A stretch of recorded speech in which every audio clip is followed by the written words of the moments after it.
Alors les grandes tendances des assises de la sécurité pour 2017, ce que nous avons vu quand même pointer le plus, aussi bien chez nos partenaires que dans les tables rondes et les conférences que nous avons organisées, on va dire que quand même le règlement européen sur les données personnelles a pris une certaine ampleur. Il y avait plusieurs ateliers consacrés à ce sujet-là. Nous avions également une table ronde organisée notamment avec le SIGREF.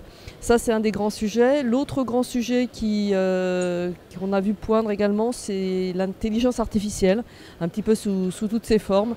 Donc là aussi un intérêt, une appétence, peut-être même une inquiétude de certains sur ces sujets-là qui avaient besoin d'être traités, avec la partie prédictive également. Les partenaires et les utilisateurs finaux sont friands de savoir ce qui va se passer. Troisième élément, les objets connectés ont également fait l'objet de plusieurs ateliers et tables rondes. Et puis après, on va retrouver des sujets plus ou moins techniques, plus ou moins réglementaires.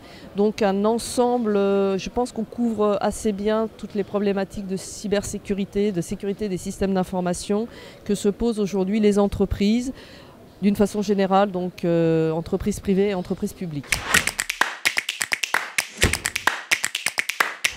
Alors oui, il y a vraiment une évolution du profil du RSSI et ça on est très content parce que les assises depuis l'origine accompagnent quand même l'évolution du RSSI, ont mis en lumière cette fonction qui il y a 15 ans était très peu connue. Ce qu'on voit avec les dernières attaques notamment, c'est que le RSSI prend de l'ampleur dans l'entreprise, il approche des portes du COMEX, il doit de plus en plus parler avec bien sûr sa DSI mais également les autres fonctions stratégique de l'entreprise et avec les métiers. Donc on a vu qu'avec les dernières attaques, le RSSI avait un peu plus l'oreille des dirigeants.